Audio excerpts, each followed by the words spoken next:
What's going on? Thank you for taking the time out to watch this video. Today we got the wonderful, lovely Susan, Bitcoin Country, in the house. We're going to talk today about securities, El Salvador, and much, much more. With that being said, without further ado, I'll let her go ahead and take it away. Hi, everyone. Hope you're having a good day. With the drop in the crypto market and really the market moving pretty much sideways the last couple of weeks, or actually more, I thought this was a good time to give some reminders about the long-term value of Bitcoin and the general mantra we live by, which is buy low and sell high. So when there's blood in the streets and fear all over, that's when you should be buying. This isn't financial advice, but it's certainly what I am doing. I want to show you two articles showing, despite the fear, uncertainty, and doubt the mainstream media is pushing about Bitcoin, this article shows you how El Salvador just bought the dip. They added 80 Bitcoin at $19,000. And then the next article is once again showing you how MicroStrategy's adding $10 million worth of Bitcoin at 20,800. So despite what the mainstream media is pushing about Bitcoin going to zero, there's no value in it, countries and rich people are buying Bitcoin.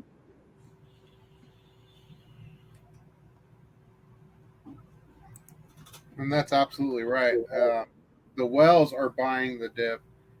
When you, as retail investors, are out there selling your crypto because you're scared, because inflation is striking, you don't know what to do, and you need money, and you're selling your crypto, you're selling your Bitcoin, guess who's buying it? These people are buying it. So why sell it to them when you can hodl it, hold on to it for dear life? Not saying don't feed your family, not saying don't buy rice, not saying don't buy the average everyday things that you need to survive, but if you can hold on and hodl through these times, these are how people that started in the crypto space became millionaires and billionaires, because they hodled through these times. Right now, 20K, 20K for a Bitcoin is a great price, because I remember at 50 and 60K, people were begging for it to go back down to 20K so they can buy in. So yeah, right. I see this as a great buying opportunity. If you think it's going to go lower, then certainly wait. But this is why I dollar cost average every week. I buy small amounts of Bitcoin. I have an automatic buy set up. I don't really care so much about I don't care about the daily price of Bitcoin, because I'm looking at this as a long-term store of value. My retirement plan, 401k, we don't dollar cost average into our 401ks and sit there and watch the price of stocks or our mutual funds week by week and fret about, well, maybe I should sell it now. No, we've dollar cost average over our career, and we hold on for the long term. It's an investment. So if this is money that you're going to need in the next couple of weeks, couple of months, then I really don't think you should be putting it into crypto. I'm not a trader. I'm a hodler. This is a long-term investment for me. So that's my strategy. absolutely. So the next article is from Bitcoin Magazine, and it has to do with Celsius. You want to talk about Celsius a little bit, Susan? Yeah, Celsius is a centralized finance application, and they are paying rewards on coins, including Bitcoin, if you loan them out to other people. So, and they recently had liquidity problems. They've halted withdrawals, and the whole thing is in limbo right now. I guess the point of showing this is not your keys, not your coins. Things can happen. this is just one good example of, and I did put a little money into Celsius, just to try it. And so I'm sitting here waiting, but I didn't put a lot in because I only put a little bit in. I wanted to learn about Celsius. I hadn't gotten around to trying Nexo yet. Nexo is decentralized, right, Logan? Yes. Hadn't tried Nexo yet, but Nexo is a centralized platform, so you still end up giving your cryptos to Nexo and you borrow against them. okay. So They're just backed by more. They're backed by more of a security than Celsius, so they have more of a insurance program that backs Nexo than Celsius does. okay, so my big push for this video is about security, keeping your coins safe, and building wealth over time. So so just avoid things that will expose you to more risk and find out what they are. So not your keys, not your coins. Absolutely. Totally agree. I guess moving right along then. Not your keys, not your coins. So what's going on with Three Arrows Capital? I covered this in my video previous to this one last night, and I did a little touch on it. Three Arrows Capital co-founder S.U. Suzu, sorry, I'm going to murder that name, is reportedly looking to sell his $35 million Singapore mansion. Why is he doing that? Because he was probably caught doing something he shouldn't have been doing, and looking to get out of the country. So it says the co-founder of the embattled crypto hedge fund of Three Arrows Capital is reportedly looking to sell his 35 million Singapore mansion. According to a report by Bloomberg, the mansion has been up for sale for the last 2 weeks. Mr. Zhu purchased the property in December at a value of $548 million.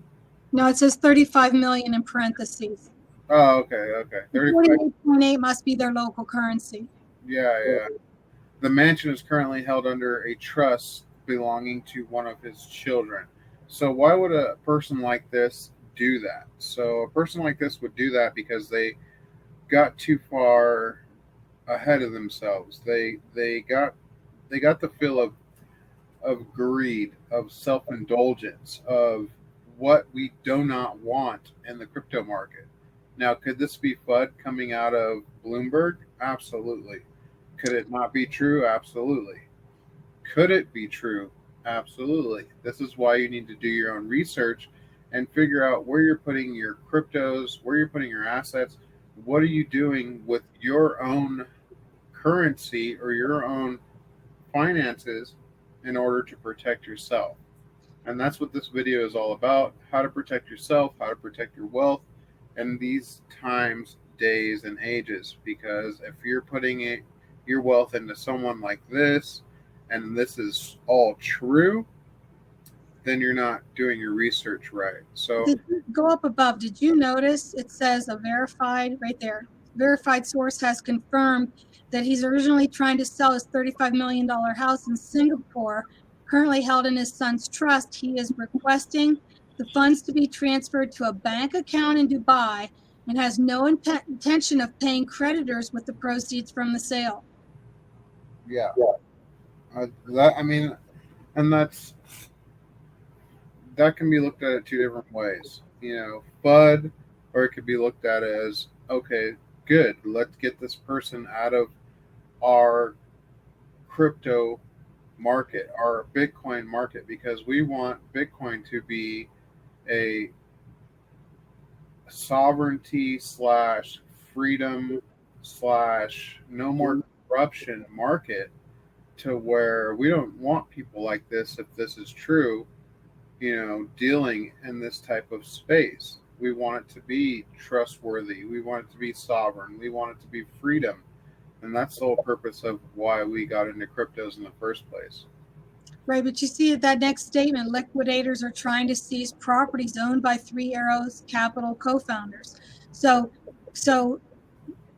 they're liquidating Three Arrows Capital. You said that's an exchange. Right. And he put a bunch of money into these private properties, and now sounds like he's fleeing the country and taking the money with him, or trying to at least. So if you had a bunch of money in Three Arrows Capital, apparently you say bye-bye to your money. Yep. And it's sad because it hurts the crypto market. It makes other people that are on the outside looking in, the everyday Joe and Jane, look in and go, well, I don't want nothing to do with that. I'd rather stay in the corrupt dollar because at least I know it's corrupt. At least I know there's taxation without representation. Uh, with this, I don't know. It could be just some Suzu Chang running away with my money, So Right. So back to not your keys, not your coins. I would avoid any of these kinds of things. These are good examples of why you want to get your cryptos off the exchanges. absolutely. And when I buy off the exchanges, I buy small amounts. I'm not doing, I'm doing $500 transactions at the most, and then I move that before I buy more, because I don't want to get, it seems to me like any trouble that I've heard of at exchanges, or people having problems with exchanges, has been larger dollar amounts. And I'm doing these $500 transactions and smaller on the exchanges, because I want to be a fish too small for anybody to bother messing with my account there. Yep, absolutely.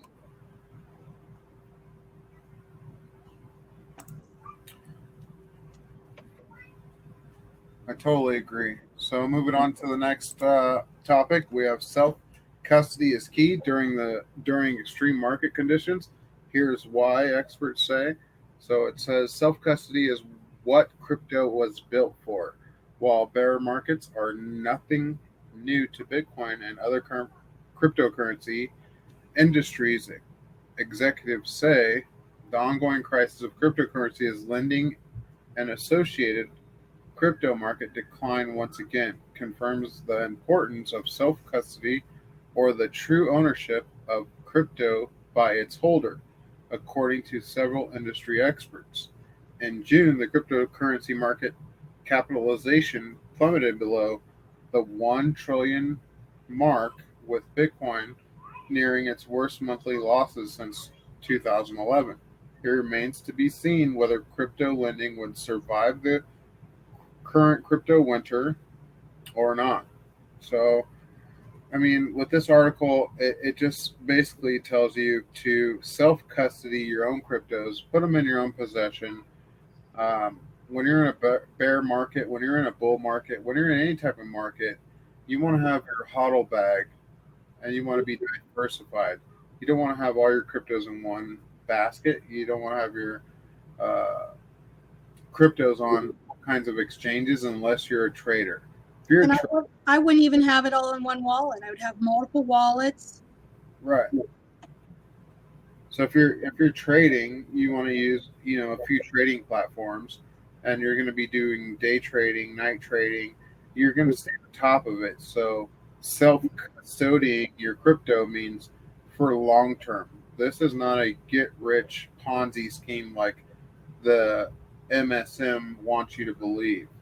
It's a long term HODL program that makes you come out ahead of the everyday average person because you're hodling these assets for long term. You're not just, oh, I'm gonna invest tomorrow and get rich in a week. No, it's not gonna happen that way unless you get a lucky Shiba Inu ticket right around the time Elon Musk pumps it or some other you know celebrity pumps it. So I mean, these are things to watch out for when you get into crypto.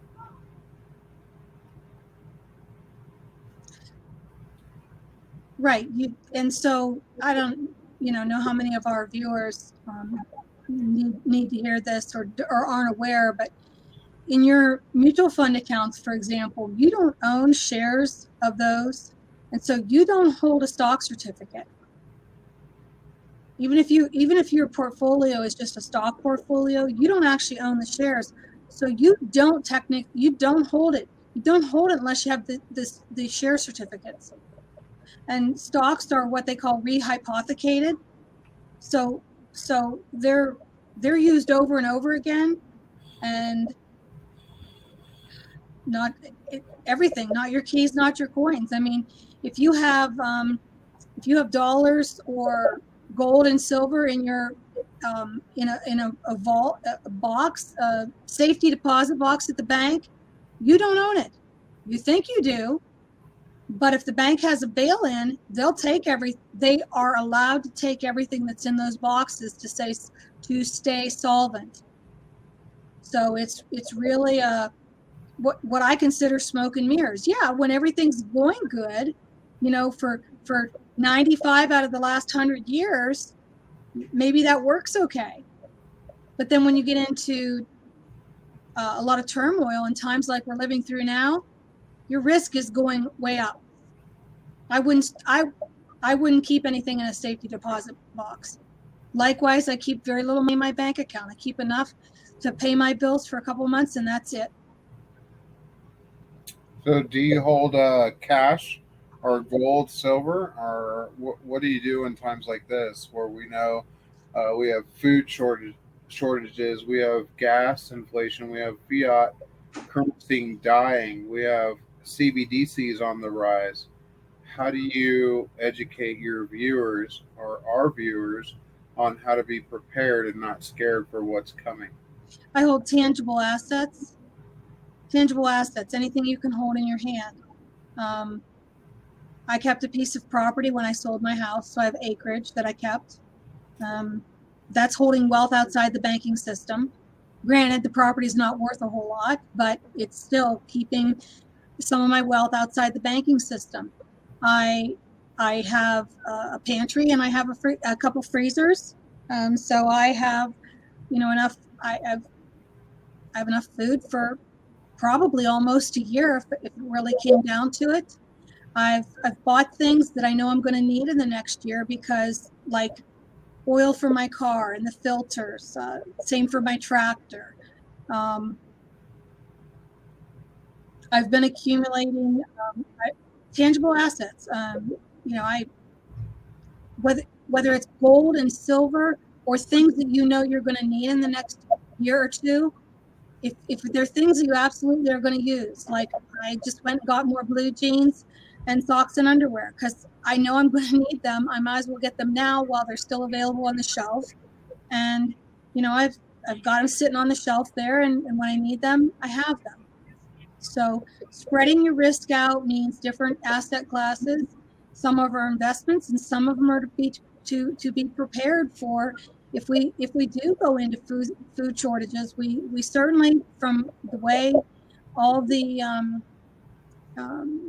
economists are talking, and we can see the food inflation we have had in the last year, how bad it's gotten. And I've been hearing for some time this is only the beginning. I mean, food prices could double by the end of the year. I'm not saying they're going to. I sure hope they don't.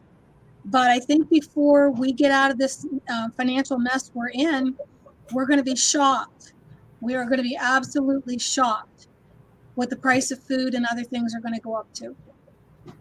Meanwhile, now as food is inflating so much and gasoline prices have gotten so high, what we're already seeing is people are starting to back off on non-necessary purchases like TVs, computers, things like that. I want to have a new computer. I'd like a new TV, or I'd like new furniture, but food's so expensive. It's cutting into my weekly budget, and I can't afford that new TV now. So the price of things we need is going to continue to go up in this environment, and the price of the things that we want but don't really need is going to go down. Absolutely. Totally agree. So moving on to our next article, we got it from ProCoin News, and it's Coinbase, and this has to do with a lot of you guys that have your cryptocurrency on Coinbase. Digital assets are not protected on Coinbase during a bankruptcy. In Coinbase's latest SEC filing with the SEC, the report shows that its customers' digital assets may not be protected or secured in the event of a bankruptcy. So, if you guys have your cryptos, your Bitcoin, your altcoins, whatever you want to call them, on Coinbase, get them off of Coinbase immediately. It's basically a pre warning of what's to come. Right, Not there's the fine print right there. They're telling you in this article. And it's not just Coinbase, it's any of the exchanges. right. And it's not saying that Coinbase is going under tomorrow. It's not saying that Coinbase is doomed to fail. It's not saying that, you can't trust Coinbase for an on and off ramp, because I use Coinbase now. I have cryptos on Coinbase as we speak. But do I have my whole bag on there? No. I have them on there as a on and off ramp. So they give you free coins for using Coinbase. So you can do the little test and learn how to understand which digital asset or which crypto does what or which altcoin does what, and they pay you to learn that certain crypto. And you can leave those on there because they come out to 3 to 6, maybe if they go up and pump $20. Can you afford $20? That's up to you to make that decision. This is a non-financial advice channel, but if you have 10,000, 9,000, 6,000, 4,000, $3,000 or more, not financial advice, I suggest you get it off there and put it on into your own cold storage or hot storage wallet. And if you need help with that, links are down in the description below this video on how to do that. You can reach out to one of us, myself, Bitcoin Country. We can help you out on getting your stuff off of Coinbase and into your own possession. It's very, very, very simple. Takes a little bit of time, a little bit of effort. You don't have to be super computer tech savvy. Before I got into cryptos, I was just you can call me a construction worker slash ninny rube, whatever you want to call it. But I wasn't very tech savvy. I had to know electricity and how to operate heavy equipment. That was it. So if I can do it, you can do it. Do you have anything to add to this, Susan? Just that I want to stress that my focus on doing this video was to encourage everyone to stick with it and learn crypto, continue educating yourself, but minimize risk at the same time and protect your assets. We don't want to see anyone lose any money. But there's a tremendous amount of opportunities here, and the crypto adoption will continue for a lot of years as new projects are rolled out. This is an opportunity of a lifetime, but you have to if you're going to have skin in the game, you need to do your research and you need to learn. And if you don't want to do those things, then the only way you can really invest in cryptos is to have a large amount of money to deal with, and go with a firm that will buy and hold your cryptos for you. And there's several out there that I know of, but I'm not going to mention anybody in specific. But usually those start out at opening accounts of like $100,000, and I didn't have $100,000 to invest, so I decided my only choice was I was going to have to learn. I actually took 4 classes on. Are you familiar with Ivan on Tech Academy? Yep. I took 4 of his courses. I should go back and take more, but I've just gotten too busy with everything now that crypto adoption is rolling out. I've got to take some time and go back maybe and do some more courses. But it really helped me understand the fundamentals of what is Bitcoin, what is Ethereum, what is cryptography, what is blockchain technology? What's the basic nuts and bolts of it? And then I always like to throw in there good old YouTube and all the videos where you can learn from a lot of different people. I love listening to Michael Saylor talk. It's really listening to Michael Saylor's videos on the intrinsic value of Bitcoin and how it works is what made me comfortable doing my, investing in Bitcoin.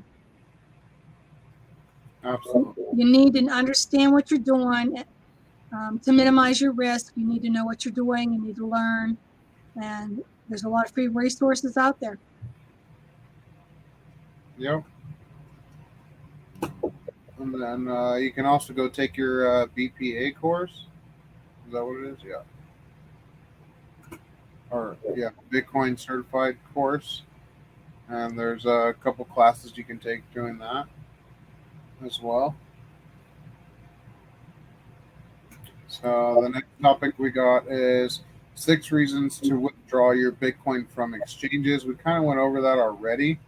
So I'll let Susan explain the reason number 1 and her opinion, not necessarily reading this, but why she suggests you should remove your Bitcoin off these exchanges. If you don't hold it, you don't own it. It's a matter of risk management. Anything could happen. I have a friend who I won't say lost about $7,000, but he bought a bunch of crypto, several $1,000s worth in one transaction. And then when he went to withdraw it, they said, I'm sorry, you're going to have to wait a couple more days. And as I understand, it was several weeks before he was able to get his coins off the exchange. That makes for some worrisome times and maybe some sleepless nights. And once I heard that story, and I don't even know what the excuse that they gave him was, but all I had to hear is that one story, and I decided I wanted to be a small fish. Here's the other thing, dealing with the exchanges, everybody has their risk tolerance. So whatever that number is, I just choose to use a small amount to minimize my risk, because then I'm a small fish and nobody's going to look at my $500 account to hold up that money.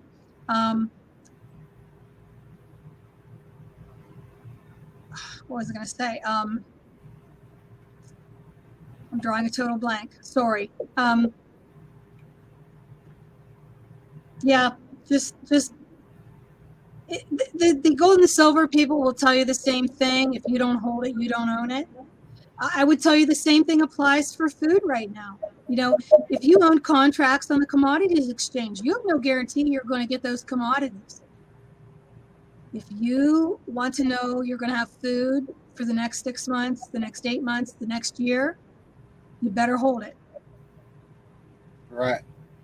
And like number 2 says right here, your coins may not really be there. What you see is a promise that if you ask for your Bitcoin, they will give it to you.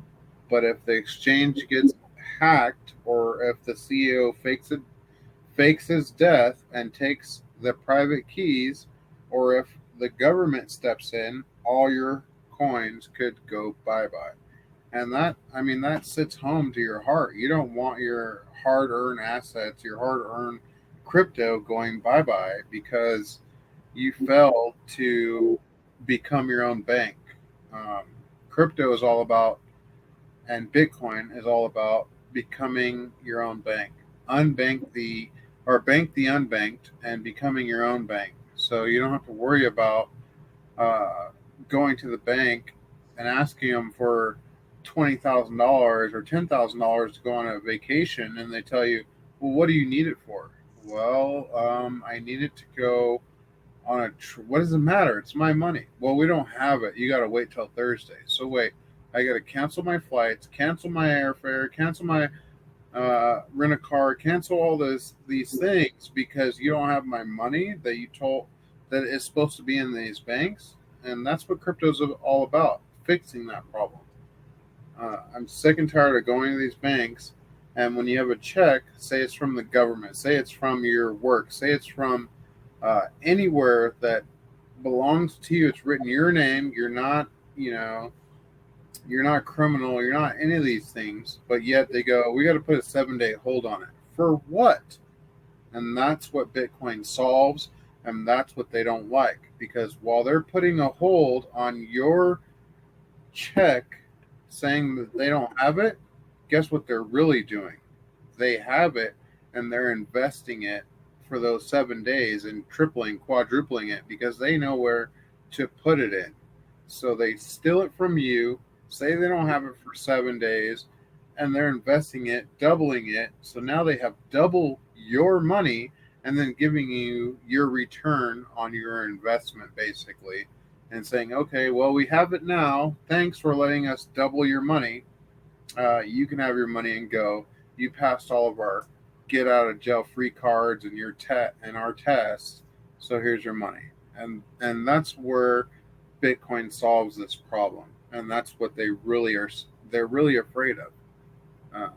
It's sad, but it's true. Until you wake up to the fact that that's what's going on in America and across the globe, the central banking system, the Federal Reserve, they want to be the lender and borrower of the last resorts for all of the globe.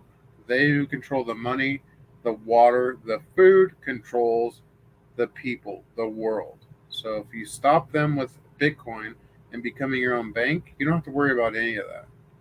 Right. They want to trap us into the central bank digital currency, and crypto is the lifeboat out of the existing system. So we're in a transition phase. Do I pay my bills in US dollars?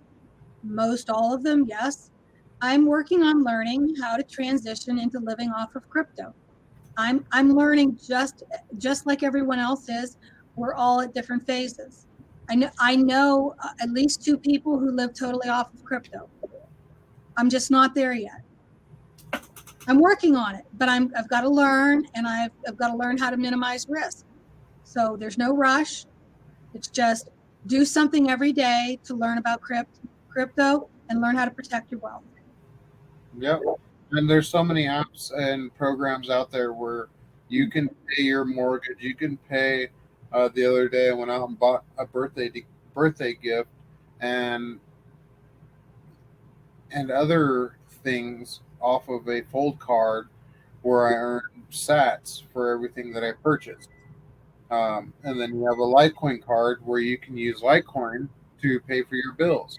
You can pay for anything you want to with cryptos. So you don't have to use the banking system. Get out of the old banking system and get into the new lifeboat. So the next time we do a video, maybe that's something we can do a video on, is different applications that you can use to earn, to either use, buy with crypto, or earn satoshis. You're basically earning cash back in Bitcoin, called satoshis, when you use some of these applications. So that might be a good thing to do next time. Yeah. Is that your beeping going on over there? I am. I've got to go. My dinner's ready. I'm like, what is going on? All right. Well, with that being said, Bitcoin Country has to go. As you can tell, she's got a roast in the oven. What do you got going on over there? Oh, I've got chicken in the oven. Chicken in the oven. Sounds great. All right.